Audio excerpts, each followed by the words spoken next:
Welcome to episode number uno of the Paramotor Podcast. I am your host, Anthony Vella, and I'm the world's greatest paramotor pilot. Just don't fact check that. Today I'm going to talk a little bit about paramotoring, what it is, how you can get started in it, and why it's better than any other form of aviation. That's not an opinion. That's a fact. So rather than leaving you to try and figure it out on your own, I'm bringing in my flying buddy, Mitchell Graham. Some say he's so talented that when he takes off, the world flies around him. I've seen it where his motor ran out of gas, and just out of pure awesomeness, he willed himself back to the LZ. That was 5 miles away. Jeez. Without further ado, Mitchell Graham. What's up? My name is Mitch. I grew up in the Dallas, Texas area, and I fly paramotors for fun and helicopters for a living. And if you were to put a paramotor and a helicopter side by side and ask me which one I wanted to fly, I'd choose the paramotor. Don't tell anybody that, though. But don't be so humble. You're not just flying any helicopter. Seriously. Like, that is part of the fascination is you fly... Here's the cool thing. You fly helicopters for the Army, but not just any helicopter for the Army. The best. Which is the... Apache. AH-64? Yeah, Delta model. Delta model. Whatever the hell that means. But all helicopters fly the same. If you can fly Jet Ranger 206, then you can Which fly. is like a passenger... It's like a news helicopter. What you would imagine as a news helicopter. Right. It's fast too, right? No. As far as faster than a paramotor. True, it is faster than a paramotor. It's not fast in the helicopter world, though, but it's fun. It's fun to fly. Shoot. No, that seems super cool. And there's a lot more going on with flying a helicopter than there is with flying a paramotor. Yeah, true. It's a little bit more difficult. How long did it take you to really get comfortable flying a helicopter? So it takes about probably somewhere between 10 to 20 hours of flying a helicopter before you can start to hover on your own, unless you're just some supernatural talented guy. Like me. Or unless you just spend 5 hours straight learning to hover. But you know, when in flight school, we didn't just start trying to hover. We just started flying around regular, just doing traffic patterns. So we only hovered, 20, 30 minutes a day. And so it took about 2 weeks-ish before you could start to hover on your own. Like you said, 20 hours for the helicopter to learn how to hover? Yeah, about. How many hours does it take to learn how to hover on a paramotor? Depends on how strong the wind is. Yeah. Do you live at the beach? Yeah. You just inflate your wing at 20 miles an hour at the beach and you can hover. Oh, that's so cool. Have you ever had that? Where you've just like I've done been it parapart? here at a place called Mag Rim, north of El Paso. We had smooth laminar wind conditions and there's the ridge lift there. I'll show you the video later. But I was just hovering on this paraglider and I'm just like 20 feet up just hovering and it's awesome. It's so much fun. Is that where you flap? You kind of like use the brake lines and you kind of like pull in and out. And I've seen people do that. No, so that's like a descent technique. But that's if the wind's really not strong enough to just hover. But in this condition, the wind was strong enough to hover. And I wasn't flapping or anything. I was just hardly moving the brakes at all, but I was just floating there. It was so much fun. Is that just because the conditions were just right and Yeah, it just brought you straight down? Yep, smooth conditions, and it was just strong enough to sit there and float. Nice. Very cool. So you made a comment. You said if you were on a flight line and you had to escape a location and... Well, if I was escaping, I would pick the faster aircraft. Okay. Well, then whatever. But just for fun. Say it's nil wind conditions, and I'm just going to go fly for fun for an hour. What'd I choose? Dudek Warp. Dudek Warp, so a paramotor, in other words. So, but why do you? Because I think the majority of folks would just be intrigued to fly a freaking helicopter with dang guns on it and missiles and rockets and shit. You can see more in a paramotor, and you can fly lower safely, and you can yank and bank down low, and it's really easy to get down in the trees. Oh man, that makes me think about a future episode. So make sure if you haven't hit that subscribe button to this channel, I want to talk about low flying and more aggressive flying styles and maybe taking the sport, we're just going to leave it on this note, taking the sport in a direction where we could consider it similar to motocross. I'm just going to touch on the fact that so many people chime in like pull up, gain altitude. And it's like, do I need to, or is it because I know when I'm flying at a certain elevation, if I was to drop like a rock, that the speed that it takes for me to build up that your terminal velocity. My terminal velocity. I'm not going to reach terminal velocity by the time I hit the ground. So realistically, it could be like a motorcycle crash, and maybe it's a future episode talking about, upping the actual pilot safety gear rather than always recommending flying up way high. I don't know. Food for thought. Yeah. All right, so on to the show. Today we're talking about paramotoring in general. This is we're going to call this episode number 2. I did a review of the Parajet Maverick. This is more of how this show is going to flow. We're always going to have speakers. Mitchell is going to be on the show more often up until this deployment. Where are you going? Oh, never mind. Yeah, I don't want to talk about it. Tell us, what's the exact coordinates and what is the mission you're doing? Send us your GPS and date that you're leaving. Okay, OPSEC. Yeah. I can respect that, kind of. But I might try and ease it out. Ultimately, what would be neat to do is to kind of figure out like the history. And you're unique in the sense that you're clearly good at paramotoring. You also taught yourself how to fly paramotors. Don't try this at home. Don't try it at home, but would you suggest, I think that's what's important, is if somebody's getting into paramotoring, they're facing it around, what is a fair estimate of what it costs to get started into paramotoring just for the training? If you're going to pay for training and buy all new equipment, you're going to spend at least $10,000, I'd say. $10,000, but for the training alone, it can range from like $1,500 to $25,000 to up to $3,000. Yeah. When you first found out about paramotoring, why ultimately did you feel like you could go without the training? I have a lot of... Why the fuck are you better than everybody else? So I have a lot of aviation background. I've been flying RC aircraft almost my whole life. I flew Cessnas for a little while I was in high school. I flew hang gliders for about 3 years. And actually how I kind of discovered paramotoring, so I went to go buy a new hang glider harness from a guy in Tennessee. When I get to his house, I try the harness on, it fits, and I'm like, great, I got a new hang glider harness, I got a great deal on it. He's like, hey, I got this old paraglider in my basement. Do you want it? And at the time, I was like, people who paraglide are crazy. Like, they're flying around cloth and string, and they take collapses, and they're all going to die. That's how I thought about it. What year was this? 2013, probably. And how old was that paraglider that was it up was for like grabs? it was a 2007 or something. It was pretty old. Huh. But it was a training wing. It was like a low B training paraglider. Came with a harness, reserve, and the wing. And the guy was like, do you want it? And I was like, how much? He was like, $250 for a full paragliding setup. And I was like, why not? What do I have to lose? So I bought it. I didn't know anything about paragliding other than the people who did it were crazy. So I was like, I'll just go out to a field on a windy day and I'll just kite this wing. It'll be easy. I went out there. I couldn't keep the wing up longer than like 3 seconds. And at that point, did you ever consider maybe some sort of a professional training or a dedicated place that is used for it? Or was it the plan from the beginning to figure it out on your own? So I didn't even really have a plan to even use it, really. I was just like, it's cheap enough I could play with it for a little bit and sell it for more money or something. And I paid for training to learn to hang glide at Lookout Mountain. And that kind of left a bitter taste in my mouth because I spent a lot of money, spent a week there. I got 3 flights, and I feel like, I don't know, I don't feel like I got my money's worth in training doing that. Was it a formal training, or was it more of just an individual? No, Lookout Mountain is very formal. It's probably the most reputable hang gliding school. Now that this is on a public forum and you have an opportunity to talk shit about these guys, why didn't you like it? What let you down? So I feel like hang gliding and paragliding, it's all for fun, and it should be fun.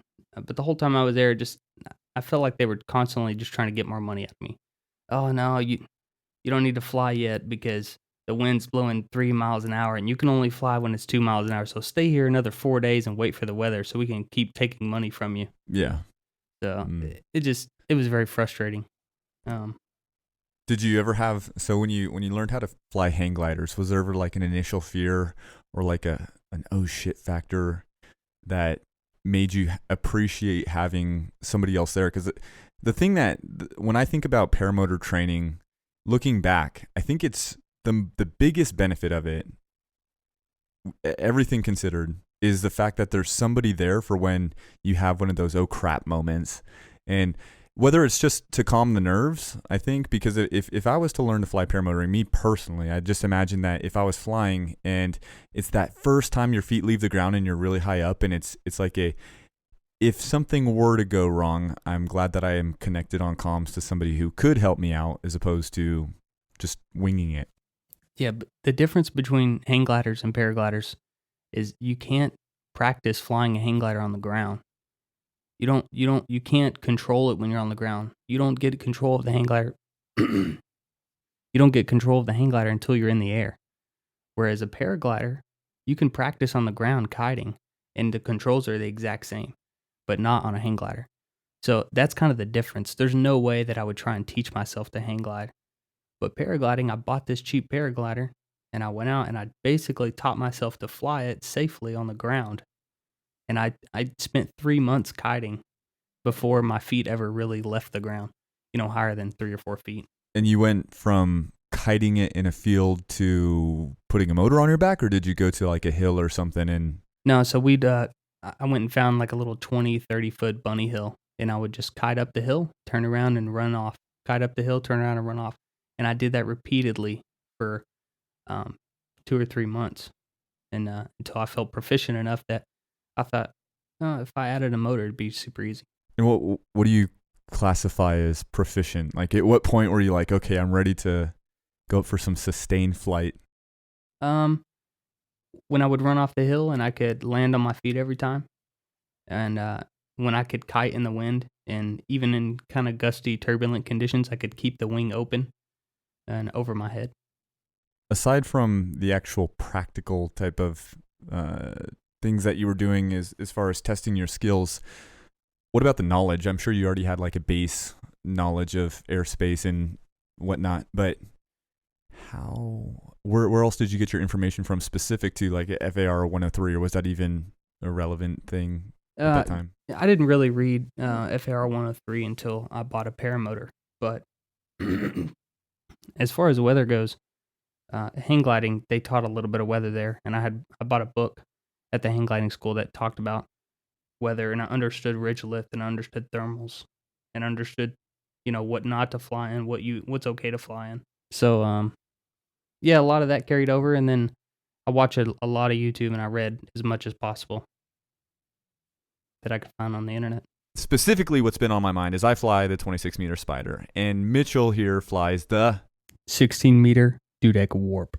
16-meter Dudek Warp. Yeah. Okay. Now the baddest. It's one bad wing right there. The fastest. Oh, the shit I would do with that warp. I find myself in this situation where, okay, so Mitchell's self-taught. I went to training, and I get frustrated.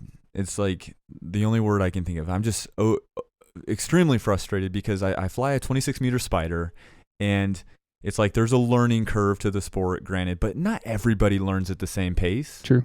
Some people can safely skip steps without dying.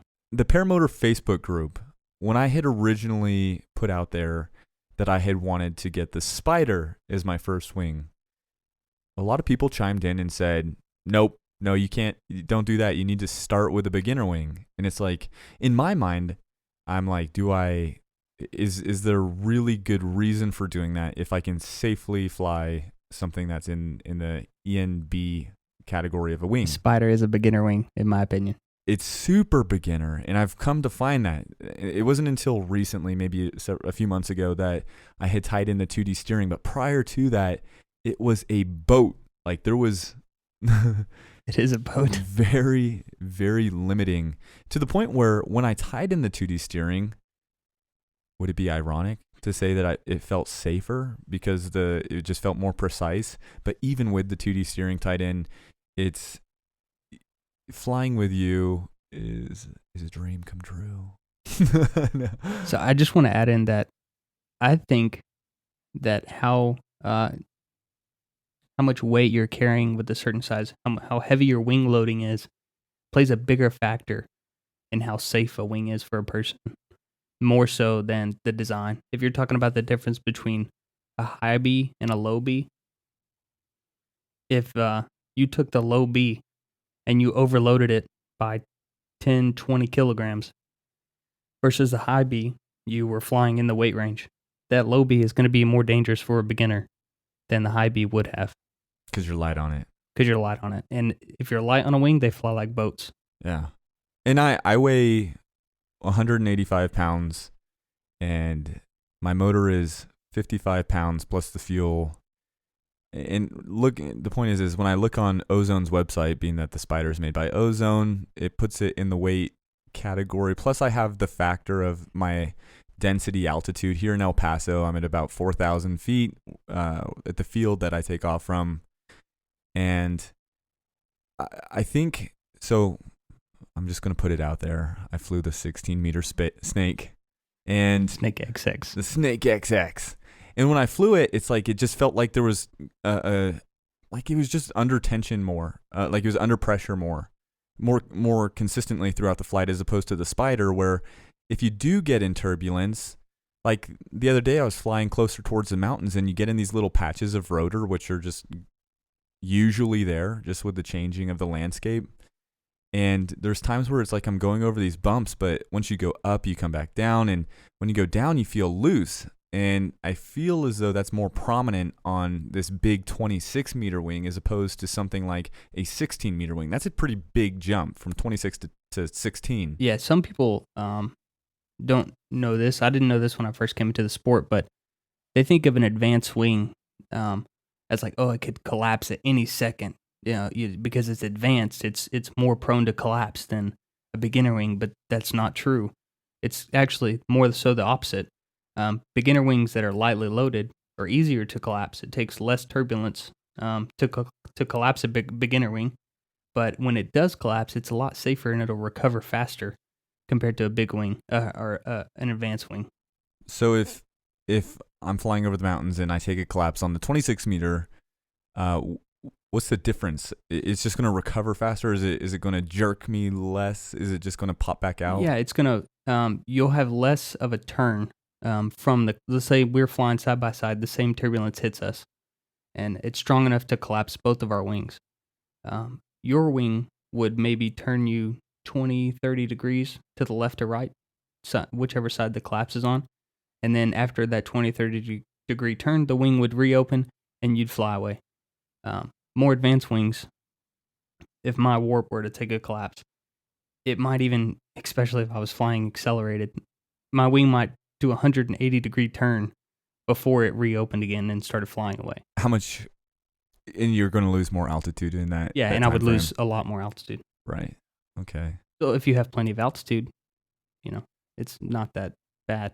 Is it good to have a reserve? You should always fly with reserve. It's $500 for a reserve for a used one. That one time that you might need it, and you're falling to your death, and you're like, why didn't I spend $500 for a reserve? We're definitely going to cover reserves. Definitely, I think that's a topic in itself. Yeah. And back at the wings, like moving up to a more advanced wing. So why? That's the question I pose is why, what is the risk aside from it taking longer to recover from a collapse? I watch, obviously, like Woody's and Tucker's videos on when they do these like evaluations of the wings and stuff like that. And from my understanding, it feels as though the concern people may have as far as a beginner moving up to an advanced wing is just its sensitivity, its agility, which when you're making these steep turns, of course, you're making a much smaller input for a much larger reaction. On the Spider, if I want to make a nice steep turn, I'm really pulling on one of the brakes to make that happen. Whereas if I'm on the 16-meter Snake, it's like finesse, and you just can, but it feels so much more precise. It's like driving a car. As far as precision goes, Right. With a more advanced wing, you just turn the wheel a little bit, and then the car turns. Exactly. Yeah. Exactly. How you want it to. It's on tracks. On tracks. Yeah. And why wouldn't that equate to just being safer in general? Is it because they say the average person getting into the sport maybe is between 30 and 50? I mean, they put out some specific figures like 50 years old and 220 pounds. And if somebody is entering the sport at that age, perhaps they're not as quick to react as a 18-year-old who's playing sports and video games and whose response time is very quick. I mean, that's the only way I can assimilate the... Let me ask you this. Did you ever have oscillation issues in training? Like when you were coming into land and maybe you got a little turn that you didn't mean to happen? To be honest, I think in that first day, there were, because ultimately I think everybody has to experience it to figure it out. Exactly. But I think I found it out really quickly. Yeah. As far as, okay, if I'm banking one way and it's starting to do this pendulum effect, then just it didn't feel like it was too difficult to understand to put in the opposite effects. And that's what I keep hearing is the oscillation. Oh, well, if you start oscillating, it can get out of control. Right. And people come from different backgrounds. If you grew up riding dirt bikes, maybe you'll learn faster how to deal with oscillations than someone who's never touched a dirt bike in their life. Right. And I'm sure, and that's what I keep thinking is the majority of the individuals who get into this sport are people who've been passionate about flight and have always wanted to just fly something, though they may just be also the type who works a full-time job, is in the office, spends time with the family, doesn't really go outdoors. Maybe they hike, this and that. But as far as the mechanics of how things go, they need that time. Well, how many hours is it? So for your Dudek Warp, Dudek recommends how many hours before you get on that? I think 300 total. 300 hours. And about 100 to 150 at least on something like a Snake or a Hadron. That's a lot of hours. To be honest, I have that many though. So let's say you're past that learning phase. You understand how to control oscillations, how to prevent them. Why not go from that beginner school wing that you learned how to stop oscillations on and jump straight onto a Warp or a Snake XX or a Hadron XX or a Freeride? And I think it's because your takeoffs and landings are going to be a lot harder. Faster. So, but there's also benefits with that, because on the Snake, on the Spider, the flare authority is like a 50-50 shot. It's like you find it out at the last second. Whereas if you're on your Snake or your Warp, you're generally speaking going to have some flare there. But during my progression, let's say in between 50 flying hours to 100 flying hours, you make mistakes. Things like you're distracted by the trees at the end of the LZ, so you come and land crosswind instead of into the wind. You were focused on the wrong thing at the wrong time, and so you landed a little bit crosswind. If you were to do that on your Spider, you'd be fine. You just flare, and because even if your flare wasn't that good, you're still only coming in at 12 miles an hour. But if you do that on a Freeride or a Snake or a Warp, you're going to be landing at 20 miles an hour. Right. And so, will that kill you? No. Will it break your ankle? Maybe. Will it break your prop in your cage? Probably. So, if it was a nil-win situation and the wing you're flying just happens to be a lot faster than you were anticipating, and you're coming into the LZ and you're like, I'm not going to make this on my feet, so I'm going to use my knees as landing gear and just slide it in. Can you do that? Or are you going to, there's no risk of you your feet going back to the propeller, is there? No, not really. It'd probably depend on which frame you have, but I think I tested that once and my feet couldn't reach the propeller. Just avoid it at all costs. Yeah, I don't know what's better. Should you put your feet up and slide in on your butt? Or should you try and slide in on your feet, but then you risk slipping? Or should you just Superman it on your stomach? Maybe this could be a YouTube video. We should test it. When the flying is too extreme, a intentional aborted landing, right? Because the airplane's Sure. What if their landing gear gets stuck? What do they do? Mayday. Pan. Pan? Yeah, it's Oh shit! Is this some more of that helicopter talk? Come on, turn me on. It's just general aviation. They say pan. If it's not like you're going to die, but you have an emergency, like your landing gear stuck Rather in your than airplane. saying Mayday. Mayday is like my rudder fell off and now I'm spiraling to my death. Then just, if you're going to die nice and quiet. Pan is like, hey, I had an engine out, but I'm still able to fly. I just need to land as soon as possible. Okay. If you're flying your paramotor and you're just going too fast, you know you're going to make it to the field, but you're just coming in hot. You can say, clear out the airspace. I'm coming in. I'm not going to die. Pan. Pan. But in the paramotor community, that means everyone turn towards me and turn your cameras. Yeah, make sure you get the Everybody shit. record this because we want to make money on YouTube from it. Where some people may benefit from having that extreme precision, that riding on tracks effect. It's a lot of fun. Sure, yeah. And then also just everything happening a lot faster on a more advanced wing. Yep. When I speak with people who aren't in paramotoring, it's like one of the first things I tell them is, because they'll be like, how fast I go. It's like, it's not dependent on the motor at all. It's all about the wing. It's all the wing. The analogy I use is longboards versus shortboards in surfing.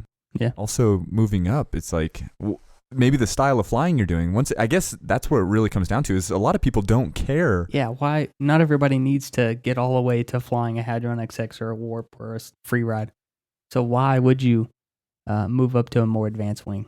Personally, I did it because I wanted to fly in a little bit stronger conditions, and having a bigger, slower wing restricted the time of day that I could fly. Stronger conditions. So you wanted to fly a more advanced wing. A more advanced wing in stronger more inclement weather. I know, it doesn't make sense. But what I mean is, if there's so where I take off from and where I actually go fly is a good 5-10 miles away. I travel a lot. So if I have a slow wing, you're covering a lot of ground. I cover a lot of ground when I fly. If I have a slow wing, it takes me 30 minutes to get where I'm going. I get to play around for 20 minutes, and then I got to turn around and fly home. Right. Especially living here in the desert in El Paso, because this place is huge. And you're limited to the times that you can fly because the thermals can be pretty intense. Right. I like to cover as much ground as possible in the shortest amount of time. So I like fast wings. Okay. So that's why you moved up to cover more ground, basically. Not to do acro, not to race or compete, just like fast wings so I can cover more ground efficiently. Because there are some intermediate wings that are almost just as fast as the advanced wings. But the problem is the efficiency. My intermediate wing that I had, flying full speed, trims out full bar, it took full throttle to maintain altitude. Which intermediate wing was that? It's the ITV Billy. Oh, Billy. Billy. Don't ask me why it's called the Billy. I don't know. Huh. It's weird. But when I would kite in the park, kids would come up to me and say, "Hey, Billy." Like, that's not my name, kid. That's just painted on the wing. Like it's a freaking name painted on the side of a fighter jet. My name was Billy, and I'd put it on the side of my paramotor wing. I do want to test fly several different wings. I want to fly. I love demo wings. Yeah, so much fun. Yeah, absolutely. And the dealers don't charge you for the demo time that you know of. There's no dealer that charges you. No, you just I haven't come across one. You just pay for the shipping both ways, and then you get to keep it. And how long you get to keep it may depend on how much demand there is for that specific wing and that size. Right. If you're the only person in the country that's flying a 15-meter Dudek Warp, you might get to keep the wing for 2 weeks, 3 weeks. I don't know. It's up to the dealer. Right. And so it's either the Snake XX, a Freeride, or the Warp. I mean, I don't, or the Hydron. Right? Did I say that one? I think you didn't say it, but I really think that you would enjoy the Hadron XX more than any of those. More than the Snake? Why? More than the Snake. It's easier to launch and more land. More stable? It's more agile. Is it? Yes. The Hadron XX whips and rolls whip it real good. Faster than the Snake XX. Huh. It's easier to launch and land as well. Is it faster? It's the same top speed.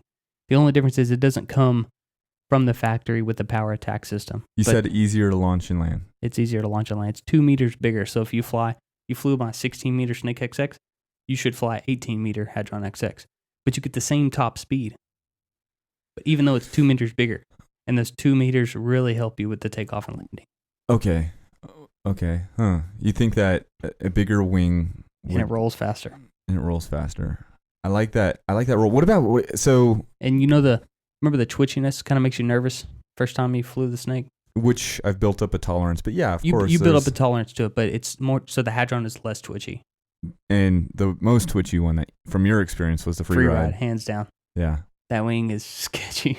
Yeah. I mean, I did not like it. The other day when I was flying close to the mountains, the Spider was getting twitchy. I'll show you a video of from my foot cam, and it was pointed up at the wing, and it was like really kind of rocking left and right. And if you have, the Freeride is not, it doesn't perform any better than really a Snake XX. You look at who's competing in the competitions as far as max performance goes, but the Snake does everything the Freeride does, but does it more stable and confidence inspiring. So the benefits, though. So why would I not want? Well, I mean, the benefits of the Freeride is it's made from the lightweight fabric. Yeah, it's lightweight, so the Freeride's easier to launch. It's actually a little bit slower too, and it's more lifty. It's more lifty. Efficient. You could call it efficient. It's efficient at that slow speed, and less efficient at the higher speed. Whereas a Snake is more efficient at high speed. So I think like one of the legitimate concerns, even for myself, because I am the best paramotor pilot in the world. He is. And I saw it. Right. And that being said, but the one thing that concerns me is this drop thing. So we have a mutual friend named Lee Boone, right? Yeah, Lee Boone. And great guy. Great name too. Great pilot. Lee Boone. Lee Boone flies rigid hang gliders. Right. Like rigid wings. And free flight paragliding. And free flight paragliders. He's actually done competitions in free flying. And he flies flex wing hang gliders and paramotor. That's the ITB Boxer that he flies, no? No. Oh shit, then I've put out he false flies information. A GTR or a GTX Paramania, whichever one's the cross country one. I think it's a GTX. It's heavy. And it's a 22 or 24 meter. Yeah. That thing is rock solid though. Yeah, I mean flying it. So the thing that I noticed when I was flying his wing as opposed to the I didn't know that. Yeah, I flew his and we just did an exchange. He flew the the Spider.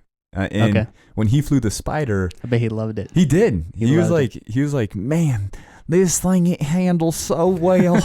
I love it. And it's great. And I really enjoyed his. His wing, of course, was faster, being that it was just a smaller size. Yeah. It banked a lot better. But when it was in a bank, man, it would drop. It would dive so hard. And my belly was the same way. They're very close in design. And when you talk about dive, that's not like, it's not pitching down necessarily. It's just dropping. Because it wasn't so much like it was trying to pitch down towards the ground. It was just losing altitude whenever it wasn't straight and level. It's just not as efficient at speed, really. Oh yeah, you had to the engine had to be way revved up. Yeah, just to maintain that level flight. And that's kind of the difference between the intermediate wings to the advanced wings. That's what you gain. You trade a little bit of stability for the efficiency. So more lift. Is that just built into the profile of the wing? What is that? Is that Bernoulli effect? Bernoulli's effect? Yeah, whatever. Bernoulli. Starts with a B. Yeah. I don't know if I'm saying it right. I think it's my American accent. But yeah. And so I assume the curvature of the top surface is greater. Yeah, more of the wing is providing lift instead of providing stability. Okay. That's how I look at it. And the aspect ratio starts to change more as you move up into wings. They become wider and the chord is shorter, right? True. And that's where the stability starts to go out the window when you don't have this really deep chord. That provides a lot of stability. But is that stability in the chord, is that all directions? Like, is that your pitch and yaw? And I think having a less aspect ratio, a bigger chord, gives you more pitch stability. Right. And then the roll stability is just built into, it's got to do with the trim and the different portions of the wing. And, how they rig the brake lines, how it pulls the trailing edge. Is that Hydron, does it come with the 2D steering built in, or? Hadron XX comes with 2D steering. Yeah. Hadron XX. I think it's like the highest aspect ratio paramotor wing on the market. And the Hydron XX is made by Dudek. What's Ozone's comparison to the Hydron XX? There's not one. There isn't one. There isn't one. If you want the Hydron, there is no comparison. So the Snake, the Freeride, the Viper, those are all built for slalom racing. And the Hadron is only like super advanced wing that I know of that's not geared towards slalom. It's geared towards efficient cross country, but still a very advanced wing. Efficient cross country. Okay, so if does that mean the glide ratio? You're just gonna be more efficient on fuel. Yeah, it takes less RPM to stay up. What's a collapse on a hydron looks like? Okay, so I watched. Impossible. Is it Ryan Shaw? Ryan Shaw is the one who films some of the reviews of the Dudek wings, right? He's the Dudek USA importer. And there was one video he did on the Hydron XX that I did watch, and where he let out. So the Hydron has Hadron. Hadron. I call it Hadron. I don't know how you pronounce it. Is there a Y? No. Hadron. It is Hadron. Okay. The Hadron. Does the Hadron has flaps, right? It does have flaps. The XX version does. Did you mess with those at all when you had it? Or I used them only for free flying or if I was thermaling with the motor on. That makes a huge difference in the lift.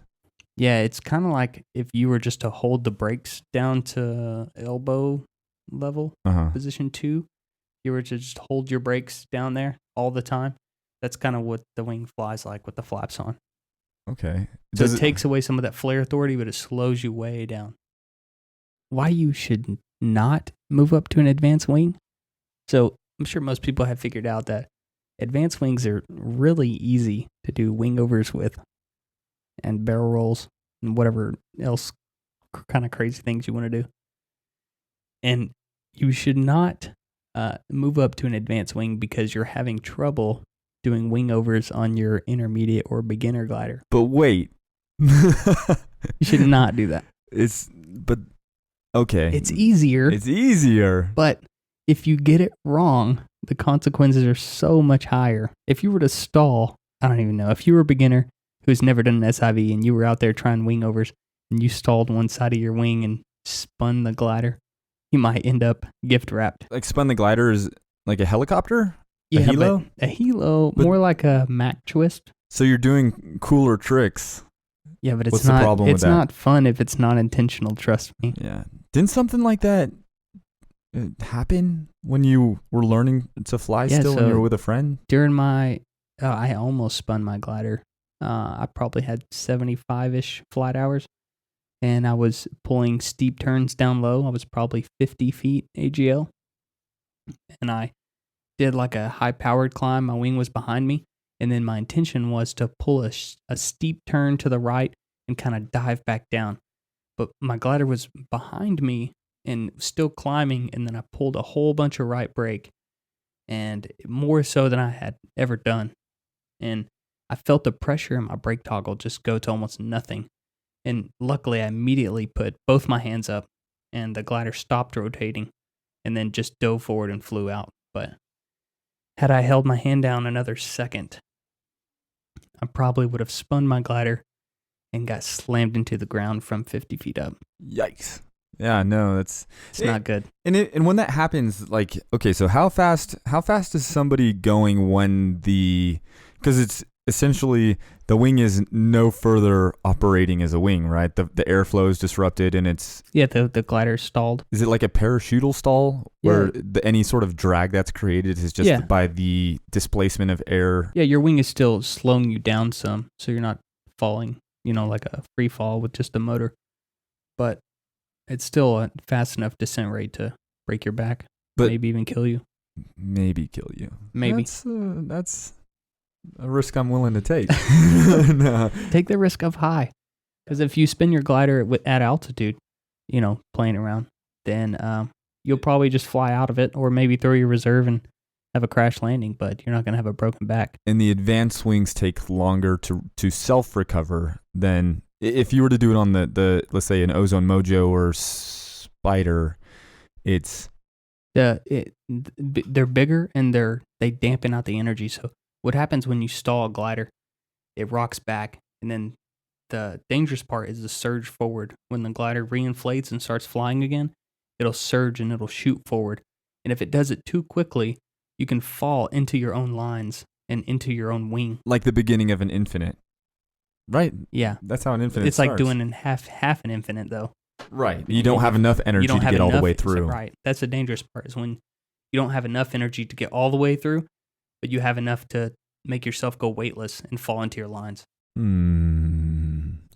Interesting. Very dangerous. Yeah, no kidding. And so, okay.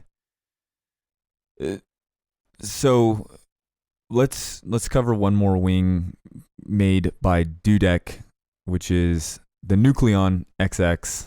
Nuke XX. And the Nuke XX is the second edition of the Nucleon line, which before it was the Nucleon Cabrio, or is that just an entirely different wing? The Cabrio is built for trike flyers or tandem setup, but it's just a WRC, Nucleon WRC. Is there any sort of a second edition that came about, or was that No, it just been the Nucleon WRC, and then the XX is like the updated modern version of the WRC, but they're kind of geared towards the same experience level pilot. So would the average person who gets out of training after they leave the beginner wing, assuming they went to a beginner wing, would they go to something like the Nucleon from a Mojo or a Universal and then step up to the Nucleon? I think you could, but I don't think you should until you've used all the performance that your current wing has to offer. So let's say you got a Mojo Power out of school, and you've never used a speed bar, and you've never, experienced very shallow spirals, or maybe even tried a few wing overs. Unless you've really kind of reached the limits of your current wing. When you say shallow spirals, are you referring to round spirals? Yeah, a spiral dive. I don't know the technical names for The them. thing that they say to stay away from. Not the deep spirals where your nose is down. Flat with the horizon. Yeah, not a flat nose down spiral, but just a keeping shallow, like that 30-degree bank. Yeah, the normal descent technique spiral. Right, okay. Not the acro spiral. Hmm.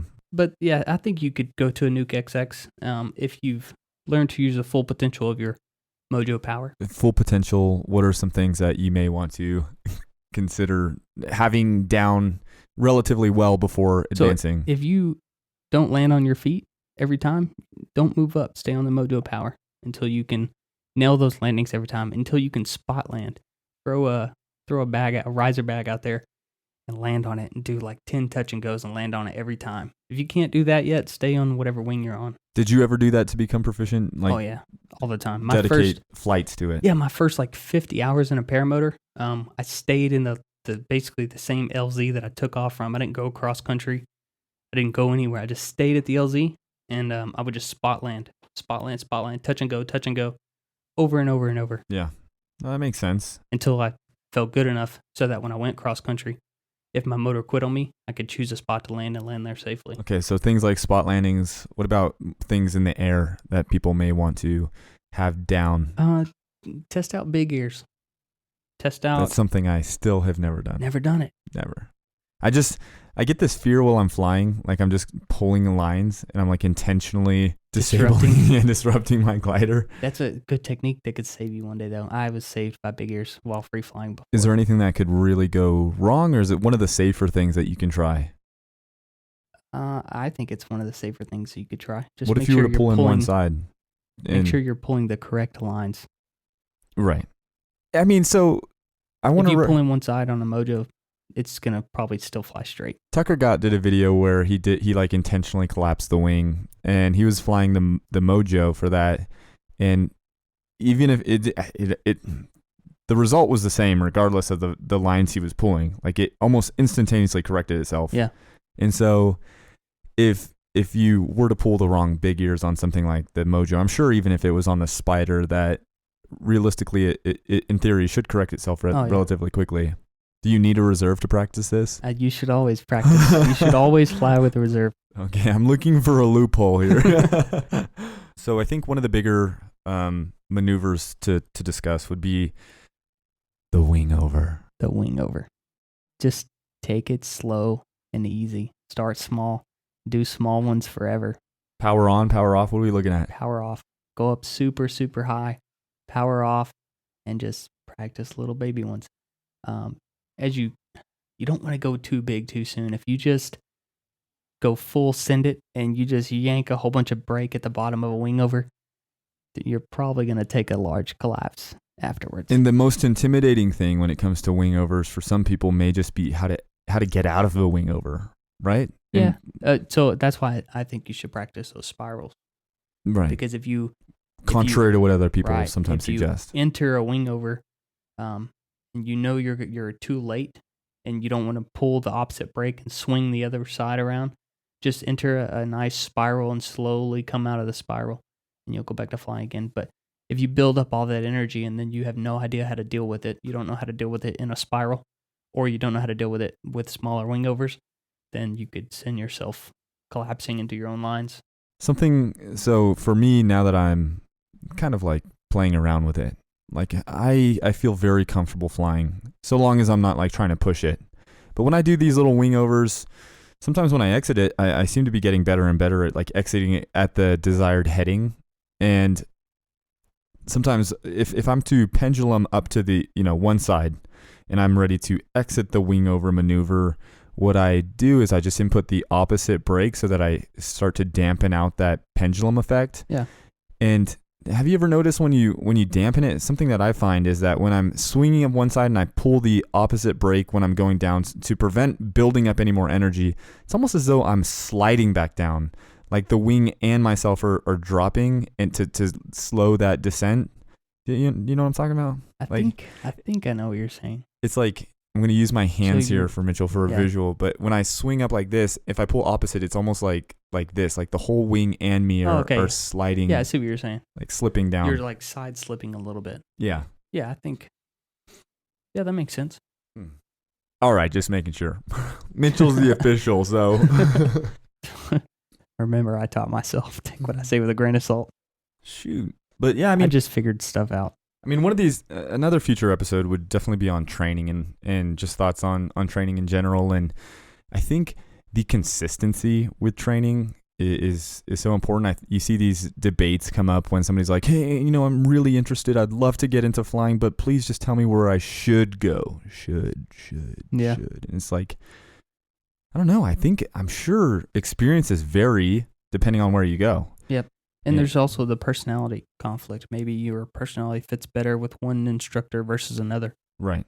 Yeah, for sure. And people learn at different paces. What about closing thoughts? What are some things you think about as far as wings go? I think cost is probably something that's really important. I think they're not cheap. No. Beginner wings generally being more affordable, and the higher up you go, the price goes up with it. Yeah. So stick with what you have, and don't be afraid to buy used. Just personally, I wouldn't buy a wing that has more than, 150 hours on it. But if it's less than 100 hours, then I'd say you could, get a wing half price used with 75 hours on it and get your money's worth out of it. And they'll be fine. And especially if you have them send it off and get it inspected, check the rigging on the lines, the line length. They stretch and they shrink. And that'll really throw off how a glider flies sometimes. It can be dangerous in extreme situations, but most of the time they'll be fine. If you had to do it all over again and you could pick the very first wing that you would have had for paramotoring, in today's day and age, which wing would you get? So I was really cheap, and I got an old 2007, Aspen Gradient 3, I think.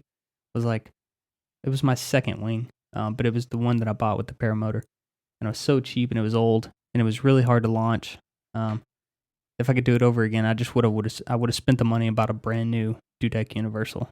The Universal, and that's got a pretty awesome speed range on it. That's the reason why. The Spider is a great wing, and it's easier to launch than a Universal in my opinion. It's got the lightweight fabric. It's got a shark nose. The Universal has a shark nose. Do you know? No, it doesn't. No? Oh. But it's safe. And shark nose is not a necessity, really. The old style did just fine for years. Touch on that real quick. What is the advantage of that shark nose? It's supposed to give you a higher internal pressure through a greater range of angle of attack. So greater resistance to collapse. Yeah, okay. And essentially. And more efficiency, too. But how much, does that really matter? I don't know. Not for a beginner wing, I think. Safety. Easy launches, and then room to grow. There's more room to grow in a Dudek Universal than there is an Ozone Spider, in my opinion. Yeah, for sure. I've seen, when I was at training, there's a guy named Kit Patterson. I know him. Yeah. We're friends on Facebook. Yeah, he recently experienced a a really windy situation that resulted in some broken bones Oh. in his legs. But I hear he's doing Yeah. much better. But he was on the Universal, and even out at the beach, like he was rocking it on that, like getting some huge wing overs going on the Universal. I think the Spider's a little bit more roll stable than the Universal is. So I would imagine, because for me on the Spider, like I could almost certainly in conditions that weren't ideal fly with my hands off, and it'll oscillate a little bit, but it doesn't ever seem like it would get out of control. Or even if it was like penduluming back and forth, it's not going to continue to grow. yeah, and the Universal, the trim range is huge on that wing, and so it's a beginner wing, but it's also very fast for a safe beginner wing. Whereas most other beginner wings on the market, they're slow, and then you trim out, and then they're just a little bit less slow. Yeah, right. Like the Spider. Yeah. It's like go from super slow to slow. Yeah. Oh yeah, all on the same wing, baby. Okay, so from the Universal, if you were to step up from there, are you particular to Dudek? I like them. I do. I've flown Ozone wings, but it's kind of like, I don't know, what you fly is what you like. People who fly Ozone like Ozone. I fly Dudek. I like Dudek. People who drive Fords like Fords. Exactly. People who drive Chevys like Chevys. They're all great though. They all fly. They all do the same thing pretty much. They just have a few different features here and there that fit different people based on their flying style. Okay. So the step up for you, having done it over, you said you would have liked perhaps to have started on something like a Universal. Yep. And then where would you go from there? If money was a factor, if you had enough to buy a wing that would have to last you at least 3 years, let's say. Money was a factor, and it is for everyone. I would choose a wing that could kind of do it all. So a wing for everyday conditions. It can do more advanced flying, wing overs. It can do it's still easy launches for those really tough LZ conditions. And that would probably be a Nucleon XX. The Nucleon XX has a power attack system, which I really enjoy. And You've flown it? I haven't flown a Nuke XX. Okay, but you know what But it is. I know the features, and I've read the specs, and I watch a lot of videos on it. So with the trims in, there's some videos you can find on YouTube of people doing SIV maneuvers on it, and it does fairly well. So I feel like with the trims in, it's fairly safe for rough conditions if you choose to fly in that. It does. It's got a big trim range, so it's fast, and it has a power attack system if you want to practice slalom flying down low, fast, risky. Yeah. So I think it's a good kind of do everything intermediate wing. But you wouldn't have elected for Hadron. I said it right that time. No, going from a Universal to a Hadron is too big of a step in my opinion. It's too much. It is, because the takeoff speed and the landing speed is such a drastic change that you're likely to burn it in once or twice. You could make that step if you want to, but you're probably going to go through 2 or 3 props while you figure out how to land and take off. Yeah. I mean, would you say the landing, like you said, is equivalent to the Snake as far as speed goes? It's actually faster. Unless you have those flaps in. Unless you have the flaps in, but then you lose flare authority. And the flaps kind of creep me out after I watched Ryan Shaw's video where he demonstrated what would happen if you let one side out. Well, yeah, so he, in that video, I know I just watched it the other day, he had the flaps were off, so he's not using the flaps, but if you just, the Hadron is only a 3-liner, A, B's, and C's. As opposed to, so what do you mean? Most wings are have four risers, A, B, C, and D. And so because it only has 3, there's a lot more tension on the C risers where the trimmers are. So the trimmers are under a lot of tension. And if you accidentally released one trimmer at a time, the Hadron will immediately go into a spiral dive. And if you're not ready for that, it's... Can you catch it with opposite brake? You can. You could correct it just by having brake on the side you release the trimmers on. Or you could just pull that trimmer back in and then finish the spiral dive. And you flew the Hadron. I mean, you owned it for some time. I did. I put at least 100 hours, maybe 150 hours on it. And so with that wing, did you ever find yourself in a situation where you could have somehow mistakenly found yourself? When I actually demoed the Hadron XX, I had the flaps on, engaged, and I had the trims all the way in. And then I wanted to release the flaps. And on my other wings, previously I didn't look at the trims. I would just reach up, feel with my hands, and then release the trims. And I meant to do that with the flaps on the Hadron, but I released one trim and one flap the other side. And the wing did exactly like in Ryan Shaw's video, immediate into a spiral dive.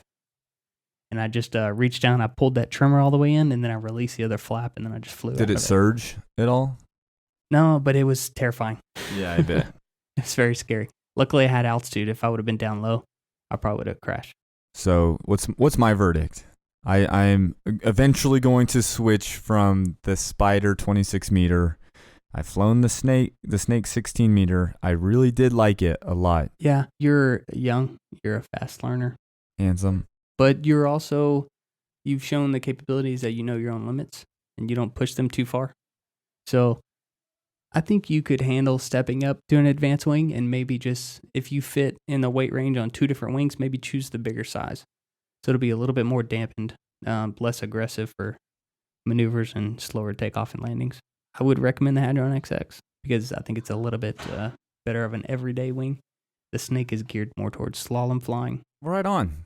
That's really cool. Okay, so there's some wings for consideration as you start to make your way up. Of course, as always, definitely get more than one opinion. Do as much research.